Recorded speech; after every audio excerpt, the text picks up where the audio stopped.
Hello friends, welcome to engineering tutorial. So we'll continue our discussion related to projectile motion analysis. In the previous video, we discussed the analysis of projectile motion with horizontal projection velocity. That is, an object thrown with by giving it some velocity only in the horizontal direction with no vertical component.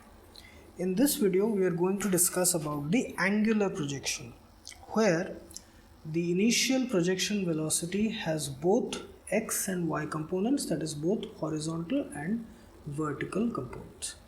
So the important thing to remember here is, again, we have discussed all the basic concepts related to projectile motion, so no need to go to that.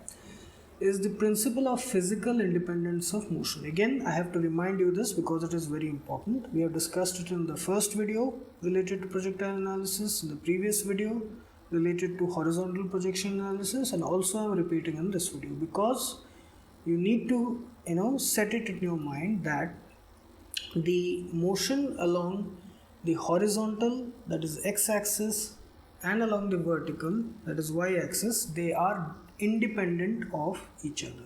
Their analysis is different.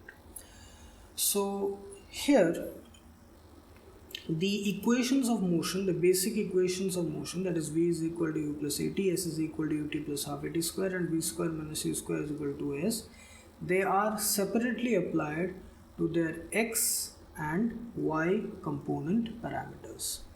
Okay, the basic vectors that are involved, the basic vector parameters, the velocity vectors, initial and final velocity u and v, the acceleration along the vertical and horizontal. Well, the horizontal thing is taken out of the equation because only acceleration due to gravity acts, and that only in the vertical direction. So ax does not come into the picture.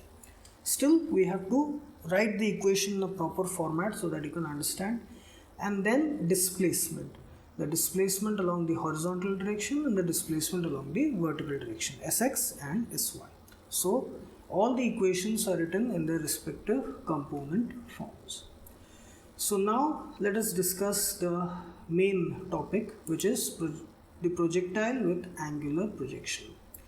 Let's say we throw a ball or any object high into the air, where the initial velocity u, which is represented by this blue arrowhead, this blue vector, it makes a certain angle with the horizontal, okay, with the ground, the horizontal plane.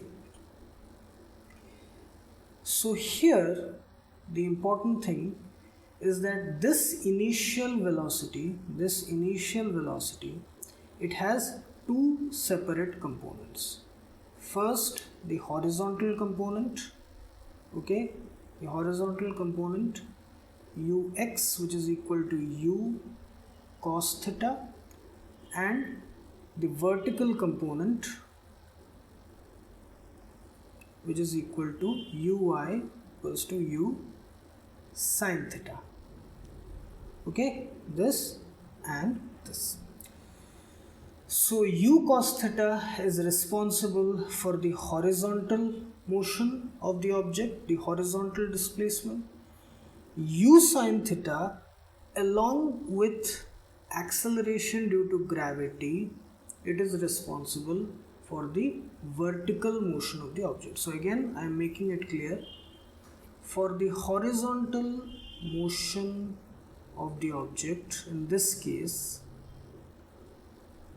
only the initial velocity x component u cos theta is responsible, because there is no acceleration along the x-axis. There is no acceleration, whether it is opposing or supporting, no acceleration along the x-axis. Only ux, u cos theta, the horizontal component of initial velocity, is responsible, and it remains constant throughout. Why? Because there is no retarding or supporting acceleration force present, no acceleration parameter present.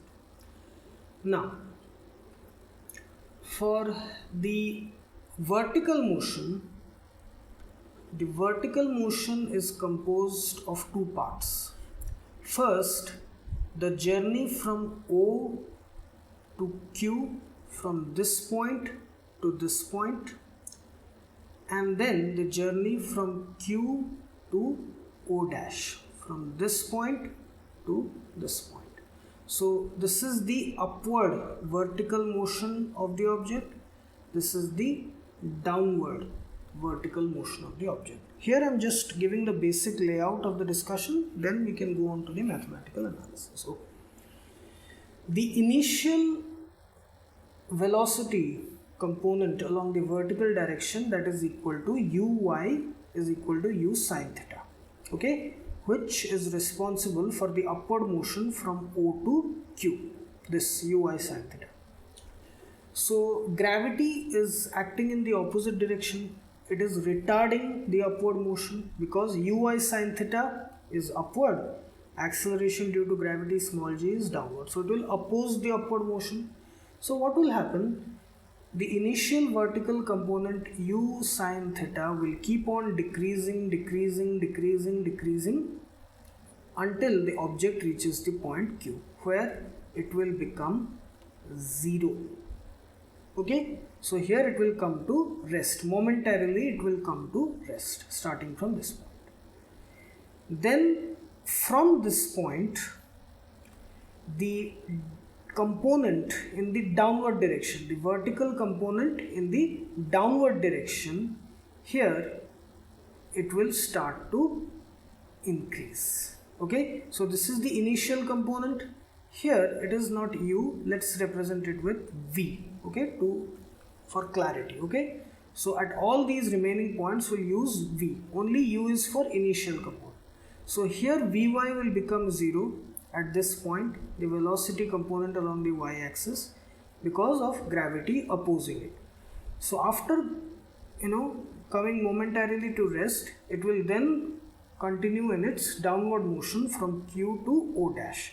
So here the vertical component will again start to increase, and until it reaches the point O dash, it hits the ground. It will keep on increasing because the motion is also downward and acceleration due to gravity is also downward. Vy is also downward, acceleration due to gravity is also downward. In the beginning, uy, the initial velocity along the vertical direction, it was upward, okay, and gravity was acting downward. So vy from 0 to q, it will obey this equation, uy minus gt, okay, uy minus gt, which is equal to u sine theta minus gt till it reaches q, where it will become 0 at q. From q to o dash, it simply obeys the equation vy is equal to 0 plus gt, because the initial velocity from, okay, now here understand, from O to Q, along the path from O to Q, if we consider only this section from O to Q, the initial velocity is uy u sine theta, uy minus gt, that is u sine theta minus gt. This equation is appropriate. But if we consider the journey from Q to O dash, the initial velocity will be 0 because it came to rest here. For the portion of the journey Q to O dash, the initial velocity will be 0. And in this case, the velocity and acceleration during the downward motion, they are in the same direction. Acceleration and velocity vectors, they are in the same direction, so g is positive. Whereas during the upward motion, velocity and acceleration due to gravity, they were in the opposite direction, that's why g was minus. Here it was opposing, here it is supporting, so it is gt. So it will keep on increasing with time. Okay, this is the thing. Here also we have to determine various parameters such as the trajectory of the projectile along the x and y axis, then the horizontal range or the horizontal distance covered by the projectile from O to O dash, then the maximum height attained by the projectile, the time taken to reach the maximum height, the time of flight, that is the total journey from O to O dash. So all these parameters are involved. So this is the basic thing. Now, so here the same thing we have discussed, that the initial velocity has two independent components. Ux is equal to u cos theta, which remains constant throughout the motion of the projectile. This is very important. The horizontal component remains constant throughout the motion. The vertical component u sin theta, it changes with time under the influence of gravity. It first decreases, like I said, from O to Q it decreases and becomes 0, okay, becomes 0 at the highest point, that is Q, and then after which it increases till it hits the ground, okay. So it first decreases from O to Q, becomes 0 at the highest point, and then from that point until it hits the ground, it's that component, it starts increasing. So let us consider this whole thing. Let's say we have represented the same thing in the x and y axis.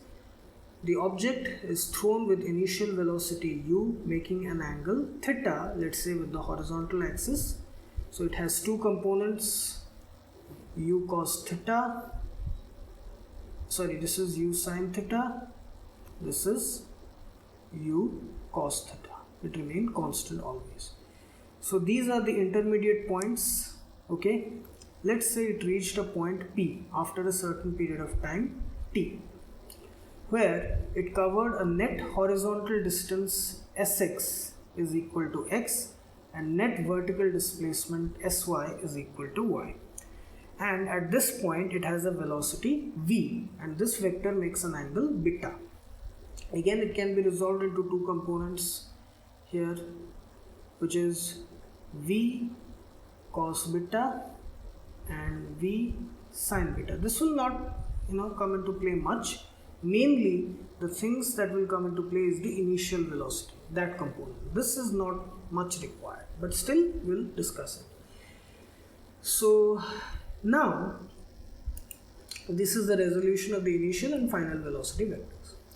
So now the horizontal distance covered, we can write Sx as uxt plus 1/2 axt square, and Sy is equal to uyt plus 1/2 ayt square, okay, displacement for x and y axis respectively.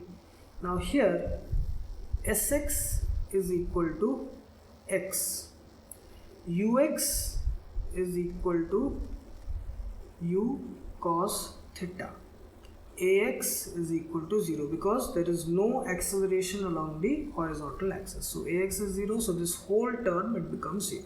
So simply we have x is equal to u cos theta multiplied with t. So x is equal to u cos theta multiplied with t, which is the instantaneous horizontal distance covered by the projectile in time t. Here we are taking this point P, okay, the intermediate point P during the upward motion from O to Q. You can take any point and we will find the same result. Now we can represent t as x by u cos theta, okay. Why I am writing it in this way, you will see. Now for the horizontal, this is the horizontal motion. For the vertical motion, Sy, the vertical displacement, that is equal to y. This, when it reaches this point P, the vertical displacement from O is this, y. Sy is equal to y. Uy is equal to u sin theta, the component of the initial velocity along the vertical direction. This is equal to uy, u sin theta, this one. This is equal to uy. So this is equal to u sin theta plus 1/2 ayt square. Now here u sin theta is in the upward direction, acceleration due to gravity is in the downward direction. So it is opposing u sine theta. So it will be minus 1 by 2 gt square. Okay, this. So Sy will be equal to u sine theta into t.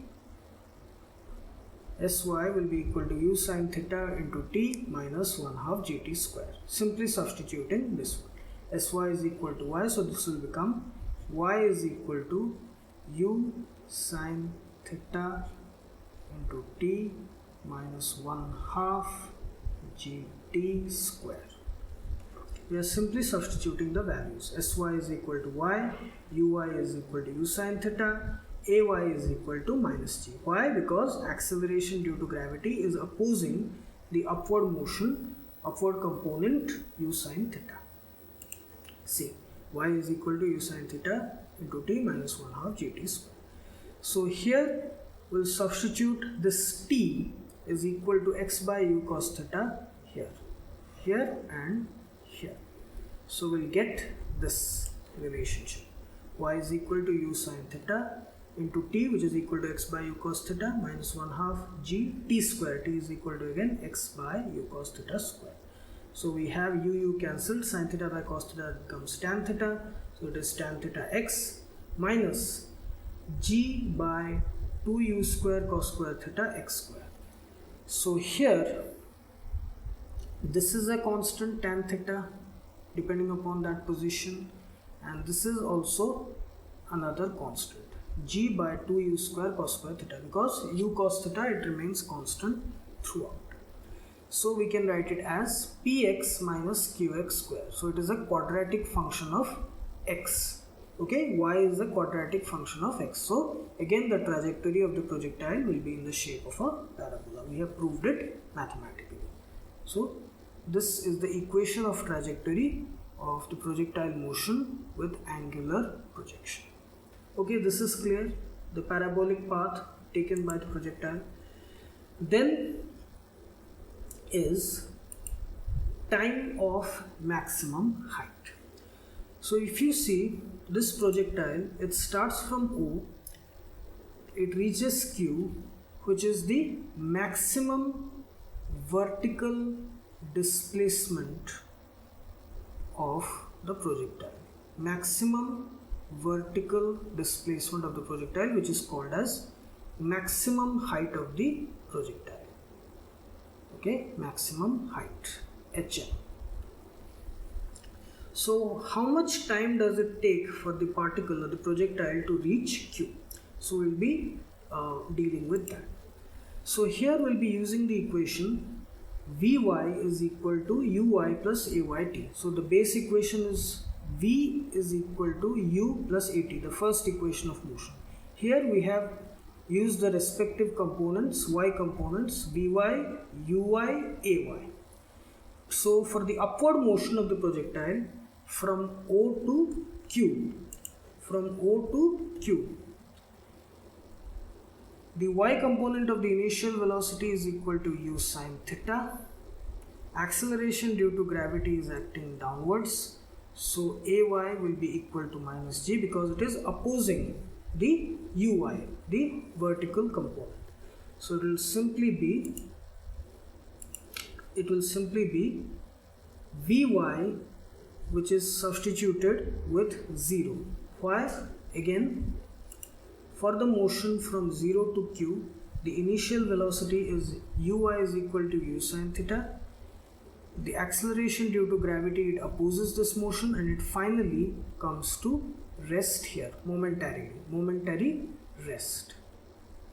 Okay, so it comes to rest here. It means the final y component velocity, that is equal to 0 here. The horizontal component, it is the same, but here the y component, it comes to 0. Momentarily it comes to rest, the y component, not the x component, only the y component. So Vy becomes 0, and then here we substitute Vy is equal to 0, Uy is equal to u sine theta, and time t is equal to time of maximum height Tm, T subscript m, and acceleration due to gravity Ay with minus g. Okay, this is Uy, this is Ay, this is the time t, and this is Vy. Okay, this. So we have time of maximum height is equal to u sine theta by g. So again I repeat, the y component of the intermediate velocity at the maximum height here at point Q is 0. Here if you see, if we draw the vector, the velocity vector, which is the tangent at this point Q, if you draw the tangent at this point Q, it will only be in the horizontal direction. It has no slant. Okay, no slanting, no slope, nothing like that, no angle. It makes no angle with the horizontal. Okay, 0 degree, beta is 0. So only it has horizontal component at the maximum height, represented by this horizontal vector. It represents only the horizontal component, which is Vx is equal to Ux is equal to u cos theta, and at all the points this component, it is fixed. The horizontal component, it is fixed. Vx is equal to u cos theta, it is fixed. Why it is fixed? Because during the entire motion, projectile motion along the horizontal direction, there is no acceleration acting in the horizontal direction. There is no acceleration, no accelerating or retarding force in the horizontal direction, but in the vertical direction we have downward acting gravity. That's why it opposes the upward motion, supports the downward motion of the object.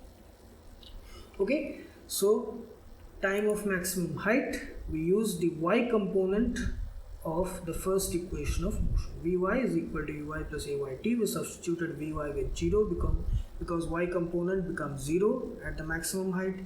Uy is equal to u sine theta, ay is equal to minus g, and t is equal to, we substituted the time of maximum height.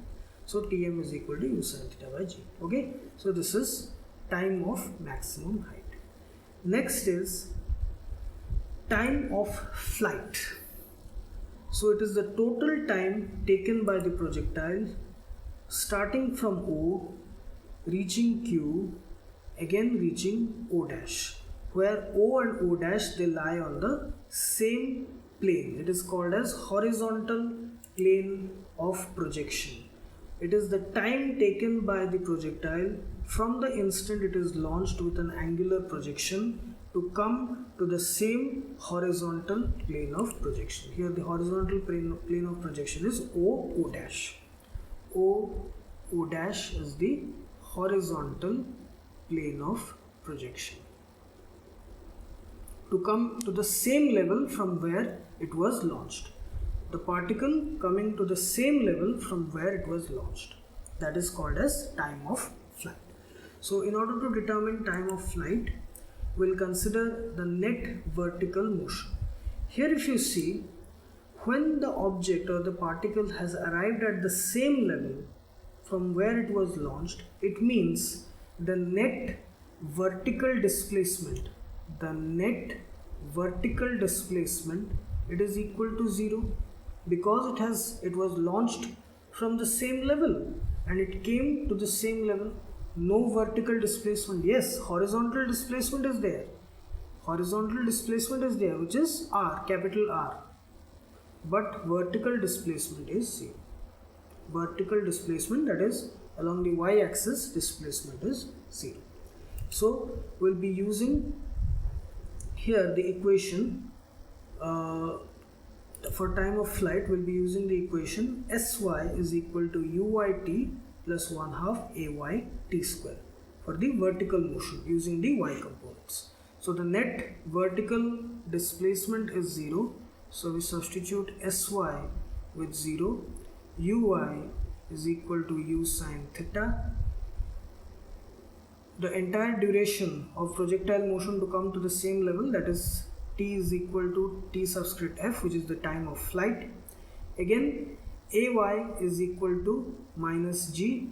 Okay, so we substitute the values and we get Sy, which is substituted with 0, u sin theta for uy, t with tf minus 1 half, ay with minus g, we have substituted minus 1 by 2g, and tf square for t square. So we get tf is equal to 2u sin theta by g. 2u sin theta by g. So here if you see, u sin theta by g we have calculated for time of maximum height. So the time of flight is twice the time for maximum height, 2tm. So time of flight, total time of flight of the projectile is 2 times the time taken to reach the maximum height. Okay, so this is another important formula. Okay, then is the maximum height of the projectile. Okay, maximum height of the projectile, which is this hm, for the journey of the projectile from O to Q, the upward journey from O to Q. This is where there is the maximum vertical displacement at this intermediate point. Again, I stress upon the fact that it is an intermediate point where the vertical component of the velocity of the projectile, it becomes 0. At this point it has the maximum height, QR is the maximum height. So for this journey from O to Q, we will be using the equation Vy square minus Uy square is equal to 2i Sy. So because vertical motion, vertical height is involved, so only the y components. So you know, at the maximum height, the vertical component of the velocity becomes 0. Vertical component becomes 0. So we substitute Vy with 0. This Uy is always the same. The component, upward component is u sin theta for O to Q. Okay, from O to Q, Uy is equal to u sin theta. And for the upward motion, acceleration due to gravity is acting downwards. For the upward motion, acceleration due to gravity is acting downwards, so it will oppose the motion, it will be negative. So Ay is minus g. So Vy square 0, Uy is equal to u sin theta square is equal to 2 into minus g into Sy, which is equal to hm. This is the intermediate vertical displacement Sy. Okay, at this point Q, the vertical displacement Sy is equal to hm. So we have substituted the values. So from here we have hm is equal to u square sin square theta by 2g. Maximum height is equal to u square sin square theta by 2g. Again I repeat, this is the journey of the projectile from O to Q, only that. If we consider O to O dash, which we did previously, the net vertical displacement is 0. But from O to Q, the net vertical displacement is the maximum height. Always remember this. So here the portion of the journey of the projectile that matters a lot. From O to Q, vertical displacement is Sy is equal to hm. From O to O dash, because it comes to the same level, to the same plane, vertical displacement is 0. Okay? Yes. Again, from O to Q, the horizontal displacement is r by 2, half. And from O to O dash, it is r, total horizontal range. Okay, which we'll discuss now. So for horizontal distance or horizontal range, which is the total horizontal distance covered by the projectile during the time of flight, or the entire time it was in the air, and from one point to another, coming to the same level, same plane of projection, it will simply be the horizontal component of the velocity, which is always constant, u cos theta, multiplied with the time of flight, which we calculated 2u sin theta by g. Simply horizontal component ux multiplied with tf, time of flight. Okay, because the base equation is this, Sx is equal to uxt plus 1 half ax t square. There is no acceleration along the horizontal direction, so ax is 0. As ax is 0, this whole term becomes 0. Ux is equal to u cos theta. Sx is equal to r, the horizontal range, the total horizontal range, and t is time of flight, the entire duration of the journey of the projectile, the time taken for that. So simply ux into tf. So ux is equal to u cos theta into tf, which is equal to 2u sin theta by g. So we have u square sin 2 theta by g, because 2 sin theta into cos theta, that is equal to sin 2 theta. So u square sin 2 theta by g, that is equal to the horizontal range of the projectile. Okay, so this is the horizontal range. So here we have discussed various parameters related to the angular projection of the projectile. So starting with the basic trajectory, okay, which is a parabolic function, quadratic function, then calculating the time of maximum height, time of flight, maximum height of the projectile, and horizontal range. So we have discussed both the horizontal projection and angular projection for projectile motion. So I hope you like this video, and please subscribe my channel Engineering Tutorial for more such videos related to engineering, science and technology. Have a great day. Thank you very much.